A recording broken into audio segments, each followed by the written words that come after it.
We make the streams louder. How is it going, guys, and welcome back to the channel. Now today's video I'm going to be fitting an induction kit. As you guys can see, I'm currently running the K&N type one, and obviously it will stand at crossover and stuff like turbo to crossover. Right. I've also picked up a new induction kit off, well, not new, a second-hand induction kit of a guy called Daniel Miner, and I also have the ECU holder, which was donated to me by Ewan Scott. I'll put his Instagram up somewhere here, so thank you for that, mate. It's much appreciated. Now, I was going to split this video into two videos as to how to do the turbo to crossover and an induction kit, but there's loads of videos out there of how to fit a turbo to crossover video, so I don't see the point of fitting that, so I thought I'd include it all in one whole video. So yeah, I'm not overly sure if I'm going to put this chrome pipe on or not, but I'll fit it on and just see how we get on with it. But I just want more sound, and the K&Ns are okay, but I just don't like the idea that the filter's sitting behind the wheel arch. So we've obviously, it being the UK, you know, we're quite prone for bad weather, so the last thing I want to do is drive through a puddle, it's splash up to the air filter and suck water up to the engine and hydraulic the engine, or just do any damage. So I'm just going to eliminate that. And the turbo to crossover pipe does have a like a, I forget what it's called, it's sort of like a baffle in it, and it quietens the induction noise down, so that's also another bonus. So I'm going to do all that now. What I'm going to do is I'm going to start with the turbo to crossover, because that's the most awful one to do. So, and to get to that, it's not the greatest of jobs, to be honest with you. I need to take all the scuttle panel off. I need to take the wipers off to get all this out, so it leaves me lots of room for activities down the back. So basically, I'll give myself the best chance of getting it off, really. But yeah, it is a bit of a pain in the arse apparently, but that's what I thought I'd start with that. So I'm going to take this crossover pipe off first, and then take all this off, which is held in by these clips here. And then once you take that off, take the clip B, take these wipers off here, which is these little bungee cap things. And I'm guessing that looks like maybe a 13, possibly, maybe a bit bigger. And then obviously do that to make a note where the wipers sat, so when I put them back together, I know where they sit. Take the wipers off, which is basically push down on that once they're loose, pops them off. But yeah, it's going to be a big old job, this, guys. So, but hopefully the risk is worth the reward. Right, sit rep, basically I've got the crossover off for now. Obviously took the vacuum pipe out of it, 11mm behind there, two Jubilee clips using 7mm.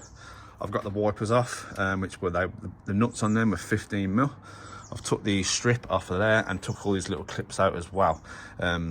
Basically, yeah, so that's as far as I'm going to get. So now I'm going to take this off, basically, which should just, oh, I've left the clip on there.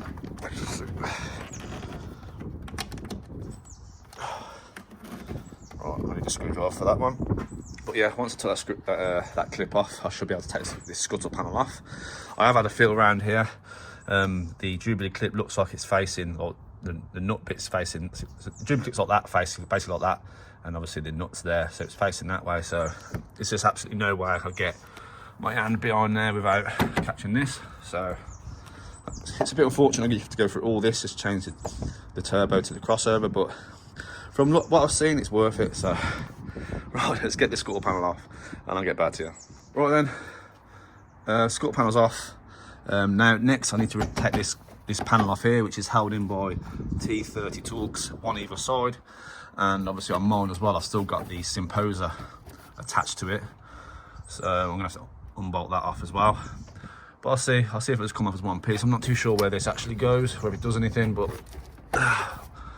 we shall see. We shall see. Right then, we're off. This came off as well. I don't know if to take this off. What do you think? I might just take this off completely. Hopefully, water shouldn't get into it because this rubber seal here. So it's pointless it being here now. So it's little posse screws. So I'll take that before I refit. So yeah, right. As you can see now, I have a lot more room to get my hand in there and see what I'm doing. So let's hope I can get this blooming turbo pipe off, and then hope I can get the new one on. But we'll see. Don't know if you guys can really see. There's the Jubilee clip there, and this is how much of a turn I've got on it. It's so bad.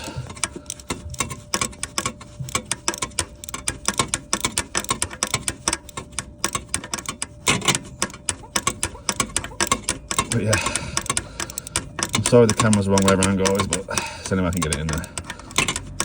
Hallelujah, we're off. That was a nightmare. But yeah, I don't know if you guys can really see. I'm trying to get in the sun. You can see like little baffles in there, look there. That's what sort of like changes the sound, and obviously the one that's going on is just basically a pipe, a dirty pipe at that. I didn't realise how filthy it was. I want to throw some brake cleaner down there, I think. But yeah, that's what we got, guys. Right then, I've cleaned up best I can. Just chucked a load of brake cleaner in there. It's loads better now, so let's have the aggro putting this on now then. Right then, we're all in. Well, say all in. The crossover's in. Well, turbo to crossover pipes in. What I've done is, well, I left it loose to make sure it lined up. I put the crossover pipe on, and then just where it bolts into the back here, I just made sure I turned that enough so that the hole for the bracket off this obviously lines up with that, so I know it's in the right position. So yeah, so now next step is to get this K&N filter off. Right, I need to plumb that hole with something. I'll use what I used yesterday, and then get this off, and then I need to get the ECU. Weird design. The ECU bolts to the air filter on the focuses, which I think is really strange. I just hope those Torx bits aren't rounded off, otherwise it's going to be an absolute nightmare. Right, so I'm guessing a unplugged MAF. I'll take that off, and then hopefully I'll take this bracket off here, which is a 10mm either side, and then it should all come off, in theory anyway. Looks a bit of a nightmare really trying to get around all these hoses, but I'll figure it out. Right then, we're sort of getting there. Obviously I took all this apart. I've unplugged the MAF, took the MAF off, and now I need, what's stopping it coming out now, this stock one, is the ECU. So I need to unbolt the ECU off the air filter, and then that should release this air box for me to manoeuvre it out from where it's sitting. Obviously there's that bracket on the back here that was holding it on as well. Oh, but yeah, it's coming now. I just need to get a Torx bit, undo the Torx. There's like a random bolt there as well. Take that off, and it should release the ECU, and I should be able to get that out, and then a bit more room to sort out what I'm doing. Obviously I've bunged that off as well. Whew, yep, getting there. Right then, we're finally out this filter in the box. So yeah, it's done me in that, guys. It was put up a right fight. Put up a right fight. I should have jacked the car up and got it from underneath really, but I just didn't want to jack up all the car just to take the filter off, so I just made it go through that little hole there. So right, next I need to situate the ECU in the ECU holder which mounts onto there, and then start assembling the new filter assembly. This will all be worth it, guys, I swear to God. Right, the ECU's in the ECU holder. I just need to put the lid on it. I'll just reuse the screws that came out of this, either your original air filter or whatever filter you're replacing.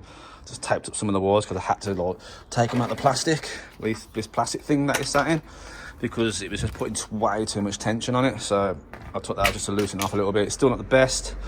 It's almost this pipe here, this one here could do with going round that way rather than through the middle of the wires. But if I undo that pipe, it's just going to spill coolant everywhere. So that's something I'm going to have to revisit. But it's not too bad. There's not too much tension on it now, really. So it's just a case of clipping it on and bolting all the back together now and starting it. Right then, we're all loosely in. I haven't done anything up yet. I want to leave everything loose so I can position everything how it should be. Oh my God. Yeah, it's not too. It's nice to have a bit of colour in the engine bay. Obviously most of this will be covered here anyway because of that. But I want to definitely give this a polish. Try and get a bit more shine on it. I'm still on the fence whether to keep it or put the black one back on. But it's not exactly too much drama to change anyway, really. But it's a case of doing everything up now and hope it starts, and I haven't snapped a wire or caught frayed something or something like that. Can't see why I would have. I'll try to be as careful as I could and be as gentle as I could. But yeah, I'm going to do everything up now and start the car, hopefully. Right then, guys, we're all buttoned up, so let's see if it'll start.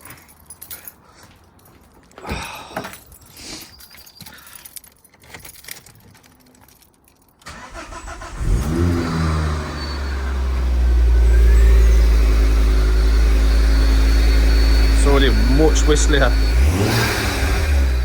Right then, I've turned it off because I'm under a flat, so it's not very fair on them to me revving the car and stuff. So what I'll do is I'm going to put it all back together. I'm going to give all this a clean, so it's a bit more shinier. But I'm still on the fence whether to keep that like a chrome colour, or whether to just put my black one on. To be honest with you, I'm on the fence with that. I don't know. I'll polish it up and see how it looks. If I don't like it, I'll just take it. I'll put the black one on. But yeah, and I'll get some sound clips as well. I did a little before sound clips, so I'll do another one sort of after as well when I've put it all back together.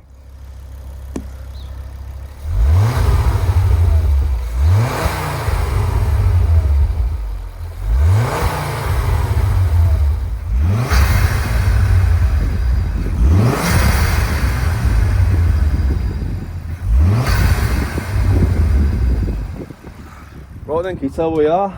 With Ash from Masters Mods. Hello, I didn't have any metal polish, so I come and saw this legend to lend me some. So yeah, I've just cleaned it all up, give it a bit of a polish. I'm still a bit on the fence whether to bother keeping the chrome up, put the black one back on, but I'll keep the black one on for now, like in the boot for now. And if I change my mind, I'll just put it on, can't I? Make sure you check out Ash from Masters Mods. As you can see, his car's been wrapped. It looks better in the fresh than it does in on the video, guys. No, it really doesn't. The colour is so nice. So yeah, guys, what do you think? Approve? I've got another mod coming next weekend, hopefully. So that'll be another one, another performance-ish mod, I guess. So as always, guys, thanks for watching. Make sure you smash that like button. It really helps me out. Subscribe if you're new. I'll see you on the next one.